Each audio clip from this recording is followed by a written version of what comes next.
بات کی کہ پرائم منسٹر مودی ان کی گورنمنٹ نے یہ پالیسی چینج کر لی، پاکستان ان کی ایگزسٹنس کو ڈینائی کر رہا ہے۔ برٹش صاحب، پاکستان نے اگر یہ لوگ فار ایگزامپل حکومت یہ کہہ رہی ہے کہ ہم نے وہ لوگ جو مطلب کہنے سے مراد یہ ہے کہ جو سچویشن ہے کہ وہ لوگ جو جہاد کشمیر میں انوالو رہے وہ ڈی ریڈیکلائز ہیں، ڈی ویپنائز ہیں، اب وہ کسی قسم کی کشمیر میں کوئی جہاد یا کچھ نہیں کر رہے، اب وہ اپنے گھروں کو واپس آ گئے ہیں۔ اب ظاہری بات ہے ان میں کیٹیگریز ہوں گی، کچھ ایسے لوگ ہوں گے جو بڑے ہائی پروفائل ہوں گے، جو کسی نہ کسی جگہ پہ جیسے حافظ سعید ہے اور بہت سارے لوگ ہیں، جیش کے لوگ ہیں، ان کو تو جن کے اوپر یو این سیکیورٹی کونسل کے ریزولوشنز تھی، انڈیا نے ان کو دہشت گرد قرار دے دیا، سیکیورٹی کونسل سے کروا لیا، وہ تو ایک ڈیفرنٹ کیس ہے، اس کے اوپر تو کرمنل چارجز چل رہے ہیں، لیگل چارجز چل رہے ہیں، وہ اپنی سزا بھگت رہے ہیں یا نہیں بھگت رہے، وہ ایک اور لوگ ہیں۔ لیکن یہ جو ہزاروں کی تعداد میں یا سینکڑوں کی تعداد میں لوگ ماضی میں رہے ہیں اور وہ کسی قسم کا انریسٹ نہیں کر رہے، اور لیکن ان کا ریکارڈ کسی نہ کسی طریقے کے پاس بھارت کی حکومت کے پاس ہے، کیونکہ وہ ظاہری بات ہے جب وہاں پہ یہ چل رہا تھا تو ان لوگوں کو جانتے ہیں، اب ان کو یہاں پہ بھی ٹریس کر رہے ہیں۔ آپ کو نہیں لگتا کہ یہ بیسیکلی یہ ایک زیادتی کر رہے ہیں وہ، کہ اگر وہ ایک ایک بندے کو چن چن کے پکڑ کے ماریں گے تو یہ تو بیسیکلی وہ پاکستان کو مزید فورس کر رہے ہیں کہ پاکستان بھی اپنی پراکسیز کا استعمال کر سکتا ہے کسی اور طریقے سے۔ دیکھیں اگر انڈیا پراکسیز کا استعمال کرے گا تو کل کو پاکستان بھی کرے گا، پاکستان کو کون روک سکتا ہے پھر پراکسیز کا استعمال کرنے میں؟ وہ یو اے ای میں بیٹھ کے یا کہیں پہ بھی بیٹھ کے بندہ ہائر کرتے ہیں، 15 لاکھ روپے 20 لاکھ دے کے ایک بندے کو مار دیا، تو کل کو اگر پاکستان اس طرح کی چیز کرنا شروع کرتا ہے، ٹھیک ہے، تو وہ بھی ایک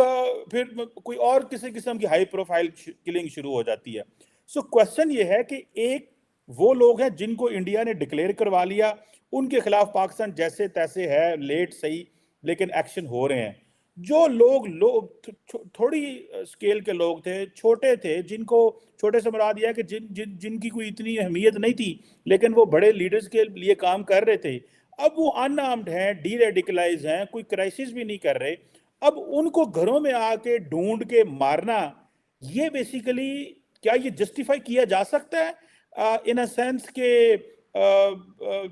اگر آپ نے کرنا بھی ہے تو ان کے لیے بھی وہی لیگل میکنزم استعمال کریں جو باقیوں کے لیے آپ نے کیا ہے، لمبی لیگل بیٹل لڑے نا۔ یہ کیا طریقہ ہوا؟ دیکھیں آج کے ملک میں پاکستان نے بھی کوئی بندے مروانے ہو دنیا میں تو ریاستیں مروا سکتی ہیں، بندے مروانا ریاستوں کے لیے برٹش صاحب کوئی کام نہیں ہوتا۔ انڈیا بھی ظاہری بات ہے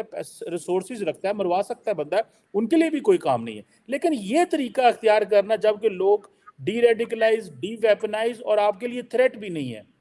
اس پہ ذرا کمنٹ کریں۔ دیکھیں جی، یہ اس حد تک تو بات اگر دیکھی جائے کہ جی وہ کسی کے لیے کوئی تھریٹ نہیں، تو اس کا جواب تو یہ ہے نا کہ پھر انڈیا ایسے لوگوں کو صرف ایلیمینیٹ کر رہا ہے جو تھریٹ ہیں، لیکن that is not the case. India ایسے لوگوں کو ہٹ کر رہا ہے جو ان کے خیال میں جنہوں نے انڈین ریاست کے خلاف دہشت گردی میں حصہ لیا ہے اور انڈیا کی ریاست کو ہٹ کیا ہے، اور اس کے بعد پھر وہ جا کے تو ایک پروٹیکشن میں بیٹھ گئے، وہاں ان کو کس شکل میں وہ پروٹیکشن دی گئی، اور ظاہر ہے وہ پروٹیکشن بھی دونوں ملکوں کی میوچل انڈرسٹینڈنگ تھی، میوچل انڈرسٹینڈنگ کے تحت ہی ہوئی ہے نا۔ تو اس کو پھر اب کچھ لوگ یہ کہتے ہیں کہ پاکستان اس ساری کمپین میں جو ہے وہ شامل ہے، اور پاکستان نے اس چیز پہ جو ہے وہ خفیہ طریقے سے ایگری کر دیا ہے انڈیا کے ساتھ کہ آپ اپنا کام کریں، کیونکہ جو نئی ارینجمنٹ انہوں نے کی ہے خصوصاً کشمیر کے حوالے سے، اس میں بہت ساری چیزیں انہوں نے ایسی ایکسیپٹ کی ہیں، جن میں سے ایک یہ بھی ہے کہ چلیں ٹھیک ہے اگر آپ ان لوگوں کو ایلیمینیٹ کرتے ہیں تو اس میں ہمیں کوئی پرابلم نہیں ہے۔ تو یہ بھی ایک جو ہے ایک سوچ ہے پوری جس پہ باقاعدہ ڈسکشن ہو رہی ہے، کیونکہ کشمیری حلقوں میں یہ ٹاک آف دی ٹاؤن ہے، زیادہ تر جو ہے اس میں ایسے لوگ ہی مارے جا رہے ہیں جو کسی نہ کسی طریقے سے کشمیر کے اندر ملیٹنسی سے منسلک رہے ہیں، آلدو کہ اس میں دوسرے لوگ بھی ہوں گے ایک آدھو کا۔ تو اس حوالے سے اگر یہ دیکھا جائے تو انڈیا کی پالیسی یہ ہے کہ جس کسی نے بھی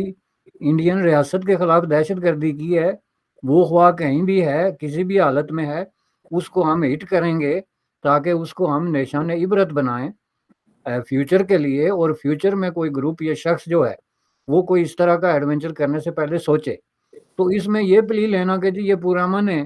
یا انہوں نے ہتھیار پھینک دیے ہیں، اس کا کوئی مقصد ہی نہیں بنتا، چونکہ ان کا کرائٹیریا بڑا فوکسڈ ہے کہ ہم نے کن لوگوں کو ایلیمینیٹ کرنا ہے، پہلی بات۔ دوسری بات یہ ہے کہ دیکھیں جی کشمیر کے اندر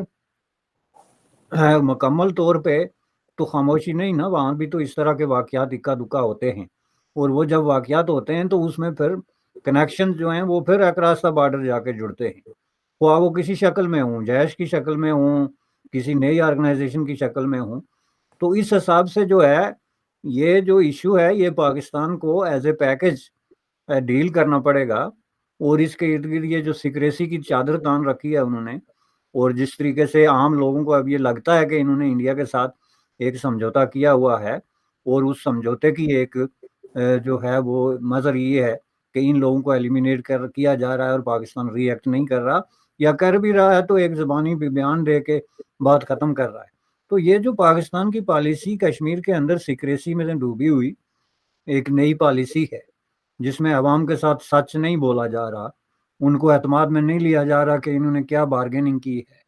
ان کو یہ نہیں بتایا جا رہا کہ ہم نے انڈیا کے ساتھ کیا طے کیا ہے، سوائے اس کے جو عام تاثر ہے کہ جی انہوں نے طے کیا کہ آئندہ 20 سال تک ہم کشمیر کے حوالے سے کچھ نہیں کریں گے، آپ کچھ نہیں کریں گے، اور اس کے دوران اس طرح کے جتنے واقعات ہوتے رہیں اس پہ ہم صرف ایک بیان بازی کی حد تک جو ہے وہ بات کریں گے، اس سے زیادہ ہمارا کچھ نہیں۔ تو اس نقطہ نظر سے آپ دیکھیں تو یہ ایشو اٹھتے ہی نہیں کہ ان میں سے اخلاقی کیا ہے اور غیر اخلاقی کیا ہے۔ ایک ریاست کی ایک پالیسی اوپنلی بن گئی ہے، تو یا تو پھر آپ میں اتنے گٹس ہوں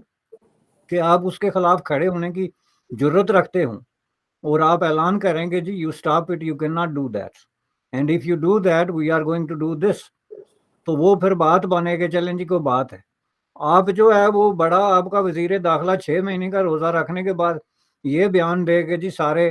اشارے جو ہیں وہ انڈیا کی طرف جاتے ہیں، تو یہ کوئی بیان ہے؟ یہ کسی رسپانسیبل اسٹیٹ کی طرف سے کوئی رد عمل ہے، یا یہ کوئی بات ہے، یا اس کی وجہ سے انڈیا کو کسی طرح کی کوئی اپنی پالیسی جو ہے وہ ریکنسیڈر کرنے کی ضرورت ہے؟ حقیقت یہ ہے کہ انڈیا اپنی اس پالیسی میں سکسیسفلی آگے بڑھ رہا ہے، اور اس نے خوف و ہراس کا ایک ماحول پیدا کر دیا ہے اس طرح کے لوگوں میں جو کہ وہاں پہ موجود ہیں، اور یہی ظاہر ہے کہ ایک بنیادی مقصد ہوتا ہے اس طرح کی لڑائی میں کسی ایک سکسیسفل قوت کی طرف سے کہ آپ اپنے مخالفین کو اس قدر خوف و ہراس میں مبتلا کر دیں، ڈرا دیں کہ وہ اپنا جو ہے وہ اس طرح کے معاملات سے جو ہے اپنا ہاتھ کھینچ لیں، اور یہ انتہائی سکسیسفلی انڈیا نے کیا ہے۔ رہا سوال یہ کہ آپ ان کو امپلیکیٹ کریں گے، دیکھیں اس میں جو لوگ سامنے آ رہے ہیں وہ کوئی کسی ایک پٹھان کو آپ نے 2 لاکھ روپیہ دے کے تو ایک بندہ مروا دیا، تو آپ اس کو کس ثبوت کے طور پہ کس کے سامنے پیش کریں گے؟ پاکستان میں جو لا قانونیت ہے اور جو قیاس ہے، تو جو افراتفری ہے اس میں اس طرح کے واقعات جو ہیں، یہی واقعات جو ہیں وہ کسی دوسرے منظم ملک میں ہوں گے تو اس کے خلاف ری ایکٹ کرے گی جی گورنمنٹ، ہر حالت میں، خواہ وہ انڈیا کے قریب ہو یا دور ہو، خواہ اسے کتنا بڑا کروڑ بلینز آف ڈالر کا بزنس کا نقصان ہو، سب کچھ ہو۔ آپ ایک طرف کہتے ہیں انڈیا ہمارا دشمن ہے، ہم اس کے ساتھ ایون دن ٹاکس تک کے لیے تیار نہیں ہیں، ہم اس کے ساتھ ٹیبل پہ نہیں بیٹھ سکتے، ہم اس کے ساتھ ریلیشن شپ کو نارملائز نہیں کر سکتے، اور دوسری طرف آپ نے اس کو اتنا بڑا فری ہینڈ دیا ہوا ہے کہ وہ آپ کے ملک کے اندر گھس کے تو آپ کے لوگوں کو مار رہا ہے، اور آپ کی اس پہ خاموشی ہے۔ تیسرا اس کا پہلو یہ ہے جناب کہ جو بی جے پی کی پالیسی ہے کہ انڈیا اب وہ انڈیا نہیں رہا ہے کہ آپ جو مرضی کرتے رہیں اور ہم خاموشی سے برداشت کرتے رہیں، اب ہم ریٹیلیٹ کریں گے، اور بعض معاملات میں ہم پریونٹیو نقطہ نظر سے ان ایڈوانس جو ہے وہ ریٹیلیٹ کریں گے، اور ہمارے خلاف کسی نے کوئی حرکت کی تو ہم آپ اندر گھس کے تو آپ کو ماریں گے۔ یہ وہ سٹیٹمنٹ ہے جو 24 آورز ان کے میڈیا پہ چلتی ہے، اور ان کے لیڈرز جو ہیں وہ مختلف جلسہ گاہوں میں مختلف جو ان کے الیکشن کمپینز ہیں اور مختلف فورمز پہ دن رات دہراتے ہیں۔ تو اس میں آپ مجھے نئی چیز بتا دیں کہ یہ ہے جب ان کی ایک اوپن پالیسی ہے، انڈیا کی اوپن پالیسی کشمیر کے حوالے سے جو تھی اس کو انہوں نے امپلیمنٹ کیا، اور بابانگے دل سامنے سب کے سامنے جو ہے امپلیمنٹ کیا، آپ نے کیا کر لیا؟ اب یہ ان کی اوپن پالیسی ہے، اور اس سے آگے بھی اب ان کی جو اوپن پالیسی پاکستان کے زیر انتظام کشمیر کے بارے میں ہے، اس کے بارے میں آپ کیا کر رہے ہیں؟ اس کے بارے میں جو ہے پاکستانی اسٹیبلشمنٹ خوف و ہراس کا شکار ہے،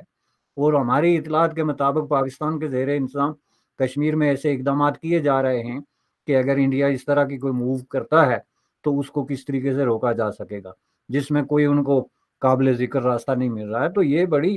ایک جو ہے نا وہ ایک طرح کی افراتفری کی سچویشن ہے۔ پہلی بات یہ ہے کہ آپ کے پاس گورنمنٹ ہی نہیں ہے، یہ جو آپ کے پرائم منسٹرز اور منسٹرز اور یہ سارے ان کو پتہ ہی نہیں ہے کہ مسئلہ کشمیر کیا ہے، انڈیا لوکیٹڈ کہاں پہ ہے۔ وہ جہاز لے کے تو جناب اپنے ذاتی عبادتیں، وہ دنیا کا واحد ملک ہے جس میں پورے کے پورے وہ جو پنجابی میں ٹبر جس کو کہتے ہیں اور رشتے دار بھر بھر کے آپ پبلک جہازوں پہ تو جا کے اللہ سے معافیاں مانگتے ہیں۔ بھائی اللہ سے آپ نے کوئی بات کرنی ہے تو اس میں پاکستان کا جو ٹیکس پیئر ہے اس کو کس مقصد کے لیے اس کی کھال اتار رہے ہیں؟ یہ آپ لوگوں کی حالت ہے۔ اور آپ انڈیا جیسے ایک سکسیسفل قسم کے ملک کے خلاف جو ہے وہ بیان دے دیں گے جی کہ اشارے سارے اس طرف مڑتے ہیں، تو وہ کیئرس۔ پاکستان کی جیل میں بند سربجیت سنگھ کو مارنے والے سرفراز تانبا کی موت ہو چکی ہے۔ بتایا جا رہا ہے کہ اگیات حملہ وروں دوارا اسے گولی مار دی گئی ہے۔ چلیے آپ کو سب کچھ وستار سے بتاتے ہیں۔ آپ کو یاد ہے نا وہ سربجیت سنگھ جس کی ہتیا پاکستان کی جیل میں کر دی گئی تھی، اور اب اتنے سالوں بعد پاکستان سے یہ خبر آ رہی ہے کہ سربجیت سنگھ کی ہتیا کرنے والے شخص امیر سرفراز تانبا کو کسی اگیات بندوق دھاریوں نے اس کے ہی گھر میں گھس کر گولی مار دی ہے اور اسے موت کے گھاٹ اتار دیا ہے۔ ملی جانکاری کے مطابق امیر سرفراز تانبا لاہور کی اسلامہ پورہ علاقے میں رہتا تھا، جہاں موٹر سائیکل سوار حملہ وروں نے اس کے گھر میں گھس کر اس پر گولیاں برسا دی۔ سرفراز کو گمبھیر حالت میں پاکستان کے اسپتال لے جایا گیا، جہاں اس نے دم توڑ دیا، جس کے بعد اب پاکستان پولیس نے اس معاملے میں FIR درج کر لی ہے اور جانچ شروع کر دی ہے۔ اب سب سے پہلے آپ کو یہ بتاتے ہیں کہ آخر یہ سرفراز تھا کون۔ سربجیت سنگھ کی ہتیا کرنے والے امیر سرفراز کو لشکر طیبہ کے سنستھاپک حافظ سعید کا قریبی مانا جاتا تھا۔ سرفراز کو لاہور کے اصلی ڈان کے نام سے بھی جانا جاتا تھا۔ سرفراز پاکستان میں کئی سندگدھ گتیویدیوں میں بھی لپت تھا، جس کے بعد بھی اسے سرکار اور پرشاسن کا سنرکشن پراپت تھا۔ اس پوری گھٹنا کے بعد سرفراز کے بھائی جنید نے بتایا کہ جس سمے اگیات بندوق دھاری گھر میں گھسے تب وہ اپنے بھائی سرفراز کے ساتھ گھر میں موجود تھا۔ جنید نے بتایا کہ وہ گراؤنڈ فلور پر تھا، جبکہ امیر سرفراز اوپر والے فلور پر تھا۔ دوپہر میں قریب 12:40 پر دو اگیات لوگ موٹر سائیکل پر سوار ہو کر اس کے گھر پہنچے۔ اس میں سے ایک ویکتی نے ہیلمٹ پہنا تھا اور دوسرے ویکتی نے ماسک لگایا تھا۔ دونوں نے گھر میں گھستے ہی امیر سرفراز پر 3 گولیاں چلائی اور فرار ہو گئے۔ بتا دیں کہ